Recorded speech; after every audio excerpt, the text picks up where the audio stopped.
हा बोला. आम्ही ऊसतोडे बराची काढल्या.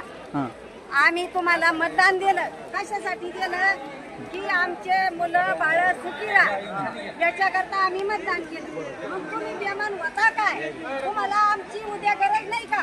आज आम्ही गरज पडली थोर आलो. उद्या कोणत्या भरोशावर वसंत तुम्ही? आधीचं मत काय माहितीये का?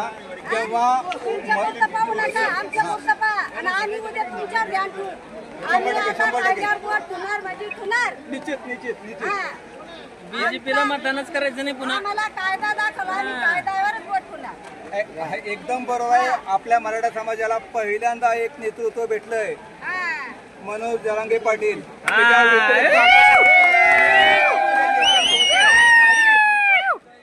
आतापर्यंत ब्राह्मणांनी काय केलं माहितीये का? छत्रपती शिवाजी महाराजांना आपले करून मराठ्यांचा वापर केला आणि मराठे आले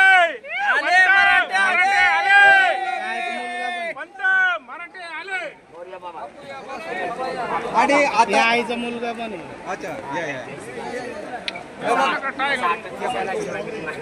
आमच्या मुलांना 100 रुपयानं काम केलं. इथं वडापाव खाऊन काम केलं. तुमची आम्ही छान ठुली.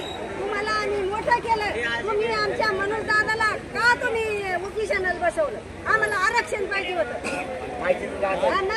आज मराठा समाज पूर्ण जागा झालेला आहे. त्यांना वेळात काढायचे दिवस संपलेले आहेत. हेच आजीच्या बोलण्यातून लक्षात येत आहे. आमच्या लेकराला आमच्या मुलाची दैनी झालं. आमच्या नाताच्या व्हायला पाहिजे. आम्हाला आरक्षण लागतं म्हणजे लागतं. आम्ही मुंबई सोडणार नाही आता.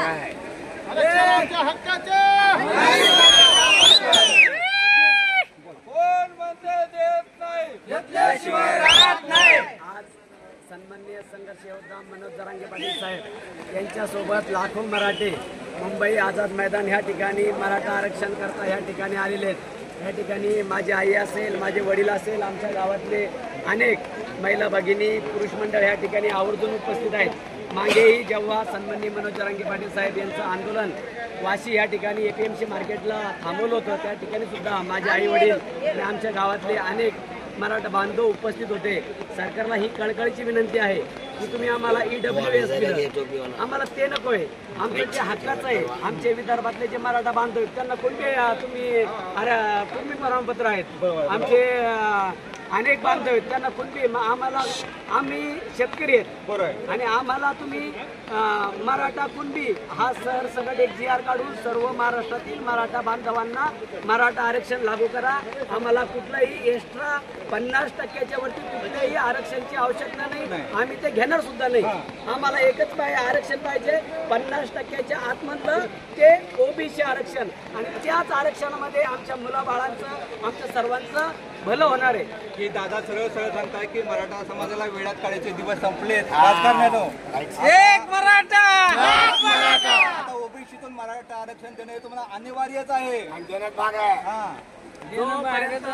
सरकार OBCतून मराठ्यांना आरक्षण देत नाही तोपर्यंत सन्माननीय जरांगे पाटील साहेब यांनी सुद्धा सांगितलं, भलं एक कोर्टाने आणि राज्य सरकारने एका दिवसाची परवानगी दिली असेल, परंतु एका दिवसाची तुम्ही परवानगी देता तर एका दिवसात आमच्या सर्व मागण्या मान्य करा. नाहीतर जोपर्यंत आमच्या मागण्या मान्य होत नाही तोपर्यंत सन्माननीय मनोज जरांगे पाटील साहेब मुंबई आझाद मैदानवरून उपोषणावरून उठणार नाही. आणि आम्ही एकही मराठी बांधव आणणार नाही, मुंबईवरनं गावाला जाणार नाही. हे जे मराठी बांधव आलेले आहेत गावावरनं, शेतकरी गोरगरीब यांची राहण्याची व्यवस्था मुंबईमधली मराठी बांधव या ठिकाणी करणार आहे. त्यांची राहण्याची व्यवस्था असेल, त्यांची जेवणाची व्यवस्था असेल.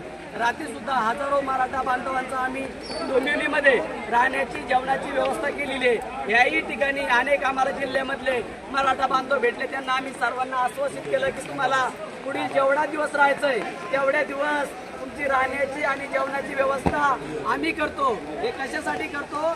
गोरगरीब मराठ्यांच्या मुलांना आरक्षण मिळालं पाहिजे आणि ते OBCतून 50%च्या आतून, त्याच्यावरती आम्हाला कुठलंही आरक्षण नको. ही सर्वांना राज्य सरकारला कळकळीची विनंती आहे की तुम्ही आमच्या मराठ्यांचा जास्त अंत बघू नका. सन्माननीय मनोज जरांगे पाटील साहेब यांनी सांगितलेलं आहे की मी जास्त दिवसाचा मराठ्याचा पाहुणा नाही, माझं शरीर आता मला साथ देत नाही. हे सरकारला ऐकू गेलं पाहिजे त्यांचं म्हणणं. आणि त्यांचा अंत आणि मराठ्याचा अंत या सरकारने बघू नये आणि लवकरात लवकर सरकारने ओबीसीतून 50%च्या आतून मराठ्यांना आरक्षण द्यावं ही सर्वांच्या वतीने आमची सरकारला कळकळीची विनंती. एक मराठा आरक्षण आमच्या हक्काचं, आरक्षण आमच्या हक्काचं, एकच मिशन. संघर्ष योद्धा सन्माननीय मनोज जरांगे पाटील साहेब, तुम आगे बढ़ो. हे बघा, इच्छाशक्ती असेल तर सर्व गोष्टी शक्य आहेत. आणि आता फक्त ह्या गोष्टीचा अंत न पाहता सरकारला कोणाला वेटीस न धरता तत्काळ आनंदात पेढे वाटावेत आरक्षणाचं ओबीसीचे, आणि ह्यावेळी 100% आरक्षण मिळालेच. ओके. चला